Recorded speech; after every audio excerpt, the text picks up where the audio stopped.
Good morning, Zeno. Have you noticed how mornings often set the tone for the rest of our day? I was reflecting on Marcus Aurelius' words. When you arise in the morning, think of what a privilege it is to be alive. Do you think Stoicism can help us shape mornings into something truly transformative? Musonius, what an excellent question. I believe mornings are the perfect time to embrace Stoic practices. That quiet moment before the world intrudes, it's an opportunity to ground ourselves in virtue and prepare for whatever the day might throw our way. Shall we explore how we might craft such a morning? Absolutely. Let's begin with something foundational. One of my favorite practices is reflecting on the transient nature of life. It's humbling and powerful. Imagine starting your day with a reminder of the universe's vastness. How would you introduce this idea to someone unfamiliar with Stoicism? I'd say, picture yourself sitting quietly at dawn. Close your eyes and imagine the Earth as a small dot in the cosmos. Think of stars being born, civilizations rising and falling. This perspective doesn't diminish our lives but highlights their fleeting nature. It urges us to prioritize what truly matters. Right, it's not morbid but liberating. When you accept how brief life is, you naturally let go of trivial worries. Neuroscience even backs this up. Focusing on mortality can increase gratitude and drive. Do you have a morning ritual for this, Zeno? Yes, I visualize one specific moment in my life and ask, what did this teach me? It keeps me grounded and grateful. Let's move on. How about journaling? It's deeply Stoic, but also very practical for modern life. I love this one. Journaling is like having a conversation with your inner Stoic philosopher. In fact, Marcus Aurelius' meditations started as his personal notes. What's your take on journaling, Zeno? It's transformative.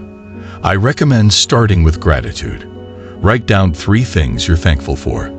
Then reflect. Did I live yesterday aligned with my values? How can I be wiser today? This builds self-awareness and intention. What do you usually write about? I focus on a Stoic virtue each morning: wisdom, courage, temperance, or justice. For example, I might reflect on how I could be more patient that day. And speaking of intentions, shall we discuss how they differ from goals? A crucial distinction. Goals are about the future, achievements, and results. Intentions, however, are about the present. For instance, you might intend to act with kindness or patience, regardless of external outcomes. What do you think makes intentions so powerful? They're rooted in what's within our control, as Epictetus taught. Neuroscientific studies show that focusing on process over outcomes reduces stress and builds resilience. My favorite intention is, today, I will listen more than I speak. What about you? Today, I will face discomfort with grace. Speaking of which, embracing discomfort is a hallmark of Stoic practice. Shall we explore this? Let's do it. Seneca's advice to live a few days with the bare essentials really resonates with me. How do you think embracing discomfort strengthens us? It prepares us for life's uncertainties. For instance, taking a cold shower might seem trivial, but it teaches resilience. When you start the day with something challenging, everything else feels more manageable. Do you practice this? I try to walk to work occasionally, embracing the effort. Modern psychology agrees. Voluntary discomfort builds mental toughness. Now let's touch on mindfulness, another bridge between Stoicism and modern practices. Mindfulness and Stoicism intersect beautifully. It's about focusing on the present and distinguishing between events and our judgments. Epictetus said, "Men are disturbed not by things, but by their view of things." How do you incorporate mindfulness into your mornings? I start with breathing exercises, simply observing my breath. When thoughts arise, I note them without judgment. It's like building a fortress of calm. How do you tie mindfulness to Stoic teachings? I reflect on Marcus Aurelius' quote, "Our life is what our thoughts make it."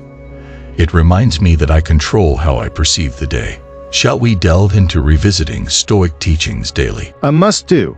Reading even a single passage from Meditations or Seneca's letters can set a profound tone. Why do you think this practice is so impactful? Stoic texts are timeless guides. When I read, I visualize applying the wisdom. For example, Seneca's advice to avoid unnecessary anger reminds me to pause before reacting. Do you have a favorite passage? Yes, the impediment to action advances action.